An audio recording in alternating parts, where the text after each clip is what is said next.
The letter from Pontius Pilate to Emperor Tiberius about Jesus. What would you think if you learned that Pontius Pilate, the Roman governor who played a crucial role in sentencing Jesus, later regretted his decision many years after the crucifixion? Even more remarkable, Pilate is said to have written a letter to the Roman Emperor Tiberius in which he described Jesus's miracles, trial, death, and even resurrection. This letter contains fascinating details about the appearance of Jesus, details that are not mentioned in the Gospels. Let us explore the content of the letter attributed to Pontius Pilate and discover what he wrote about Jesus. The letter from Pontius Pilate to Emperor Tiberius. Pontius Pilate sends greetings to Emperor Tiberius. In our time, there has appeared a man named Jesus Christ, renowned for his extraordinary virtue. He is still living among us and is greatly revered by foreigners as a prophet of truth. However, his disciples call him the Son of God. He has raised the dead and healed all manner of diseases. He is a tall man with noble stature, and his appearance exudes a majestic dignity that inspires both love and reverence. His hair is chestnut-colored, straight to the ears, and from there down, it is lighter and wavy, cascading over his shoulders. At the crown of his head, his hair is parted, in the manner of the Nazarites.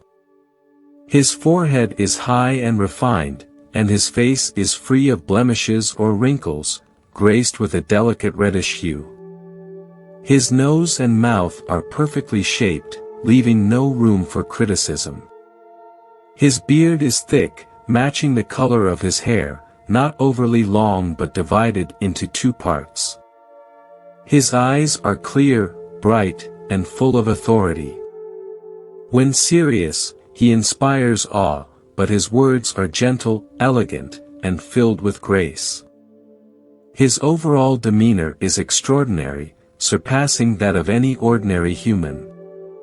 He is never seen laughing, but many have witnessed him weeping.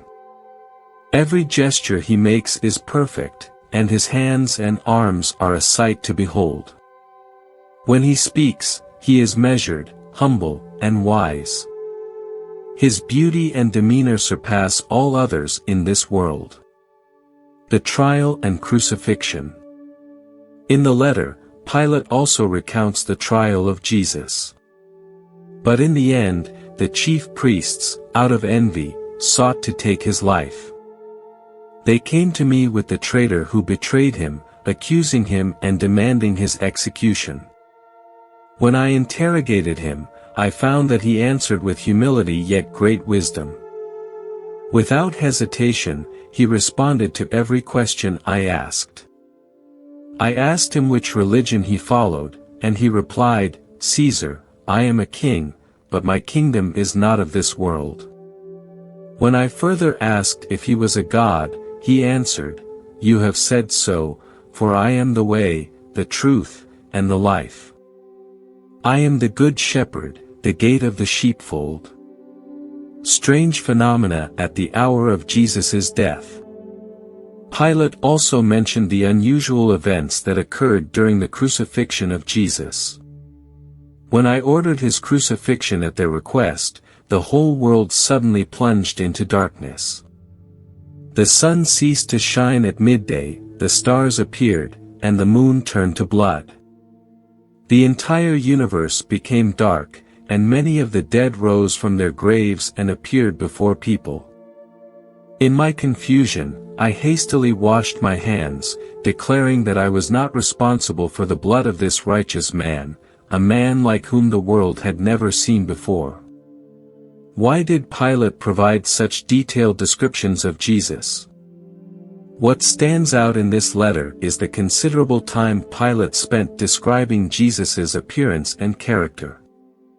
The reason is simple: in an era without image-capturing tools, detailed descriptions were the only way to convey the uniqueness of an individual of great significance.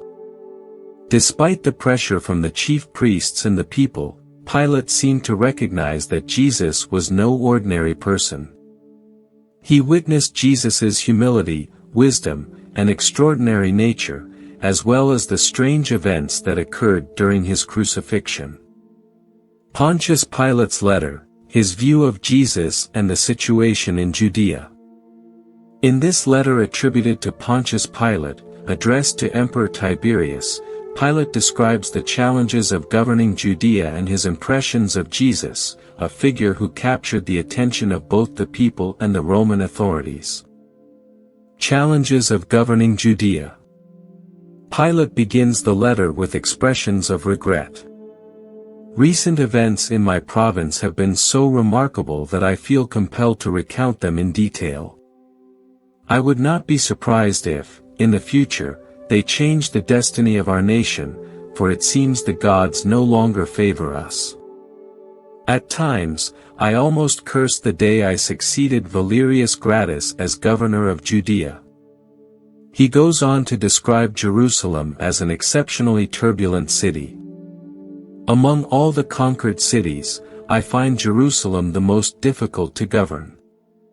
The unrest among its people keeps me in constant fear of an uprising. Pilate also admits the severe shortage of military resources. To quell an uprising, I had only one centurion and a small group of soldiers. When I requested reinforcements from the governor of Syria, he informed me that he barely had enough troops to protect his own province. He expressed concern that Rome's relentless desire to expand its empire without sufficient resources for defense would lead to its downfall. The ambition to conquer and expand the empire beyond our ability to defend it will be the very cause of the fall of our great empire. These statements reflect Pilate's struggles to maintain order in Judea and reveal the factors influencing his handling of Jesus's trial and crucifixion. First impressions of Jesus. In his letter, Pilate describes a rumor that piqued his interest. Among the many rumors I heard, one in particular caught my attention. A young man from Galilee was said to be preaching a new law in the name of the gods who had sent him. At first, I feared he might incite the people against the Romans, but this concern soon dissipated. Pilate continues. Jesus of Nazareth, instead of opposing the Romans, spoke more like a friend to us than to the Jews. He recounts seeing Jesus during a public gathering. One day, while passing by a large crowd, I noticed a young man leaning against a tree, calmly speaking to the people. I was told it was Jesus. I could easily have guessed, given how distinct he was from those around him. His golden hair and beard gave him an almost celestial appearance. He seemed about 30 years old, and I had never seen a face so gentle and serene. Pilate contrasts Jesus with the crowd. He stood out remarkably among his listeners, who had black beards and suntanned skin. Controversial details of Jesus's appearance. One striking detail in the letter is Pilate's description of Jesus's physical appearance. He emphasizes Jesus's golden hair and beard, which differed from the typical features of most Jews of the time. However, some suggest that such descriptions might have been added by later scribes. Earlier versions of the letter describe Jesus's hair as chestnut-colored. Despite this, these details remain intriguing, especially when compared to other historical accounts that do not describe Jesus's physical appearance.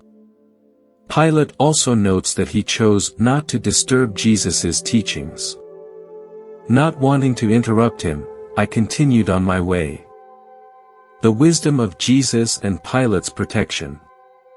Pilate recalls instructing his secretary, Manlius, to attend one of Jesus's teachings and report back. Manlius, a Judean fluent in Hebrew and loyal to Pilate, observed Jesus at the pool of Siloam. Upon returning, Manlius shared Jesus's response to a provocative question. I have never heard anything in philosophical schools or from wise men that could compare to the teachings of Jesus. One of the rebellious Jews asked him if it was lawful to pay taxes to Caesar. Jesus replied, "Render unto Caesar the things which are Caesar's, and unto God the things which are God's." Pilate admits that this wise answer influenced his decision to protect Jesus. "I had every authority to arrest and exile him to Pontus, but that would have been contrary to the justice that Romans have always upheld. Jesus was neither a rebel nor a threat. I allowed him to speak freely, gather crowds, and teach his disciples without imposing any restrictions." Pressure from the powerful. Pilate recognized that this freedom enraged the wealthy and powerful Jewish elites, particularly the scribes and Pharisees. Jesus did not hesitate to criticize them. He told them, "You are a brood of vipers, like whitewashed tombs." Jesus also rebuked the hypocrisy of some wealthy individuals in their charity while praising the sincere faith of the poor widow. He said that the small coin of the poor widow was more valuable in God's eyes than the lavish alms of the rich. These words led to relentless complaints from the religious leaders, who accused Jesus of offending them and demanded that Pilate punish him. Pilate's growing conflict. Despite the mounting pressure, Pilate saw no justification for arresting Jesus. However, the social and political tension in Jerusalem began to weigh heavily on him, pushing him toward decisions that would ultimately change history. Pilate and his difficult decision. Despite facing immense pressure, Pilate initially deemed the arrest of Jesus unnecessary. However, he was acutely aware of the fragile political situation in Jerusalem. "I was warned that if no action was taken, some misfortune might befall him, as it was not the first time Jerusalem had stoned those who called themselves prophets. I also knew that if I did not comply with their demands, they would appeal to Caesar." Pilate admitted that his decision was influenced not only by the complaints but also by the lack of military resources. "I was promised additional reinforcements after the Parthian War ended. However, as my forces were too weak to suppress an uprising, I decided on a solution that promised to bring peace to the city without compromising the dignity of the Roman tribunal." In the end, Pilate yielded to the crowd's demands and handed Jesus over to relieve the pressure. A painful truth. Pilate, as described, found no legitimate reason to condemn Jesus. However, fearing an uprising that his limited forces could not contain, he chose to sacrifice Jesus to maintain peace in Jerusalem. He washed his hands, but the blood of the innocent could not be washed away. The Pilate Stone, archaeological evidence of Pontius Pilate and the historical account of Jesus. The Pilate Stone is an important ancient artifact discovered near Caesarea Maritima in Israel. This limestone block, bearing a dedicatory inscription, provides archaeological evidence of the existence of the Roman governor Pontius Pilate, who is mentioned in the Gospels in connection to Jesus' trial and crucifixion. The significance of the Pilate Stone. The inscription on the Pilate Stone reads, "To the divine Augusti, this Tiberium, Pontius Pilatus, prefect of Judea." This reflects the Roman practice of attributing divinity to their leaders, as seen in the phrase, divine Augusti. The Pilate Stone confirms not only the historical existence of Pontius Pilate but also that he governed Judea during the time of Jesus' ministry. The discovery of the Pilate Stone. The Pilate Stone was found at Caesarea Maritima, an ancient city along the Mediterranean coast in modern-day Israel. During Roman times, it was a significant administrative center. The limestone block was discovered during excavations near an ancient theater.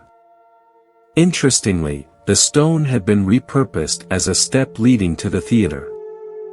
The Latin inscription on the stone allowed archaeologists to identify it as an artifact related to Pontius Pilate. Conclusion. By combining the Pilate Stone with the letter attributed to Pilate addressed to Emperor Tiberius, we have strong evidence of Pilate's existence and his connection to the story of Jesus' ministry and crucifixion. Not only does the Pilate Stone corroborate the historical events recorded in the Bible, but it also highlights Pilate's role in the Roman political context of the time. Additionally, Pilate's letter offers intriguing details about Jesus' appearance that are not included in the canonical scriptures. The existence of these artifacts reinforces faith and provides clarity about the life of Jesus, emphasizing that these historical events are not mere myths but truly happened in human history. May God bless you. Amen.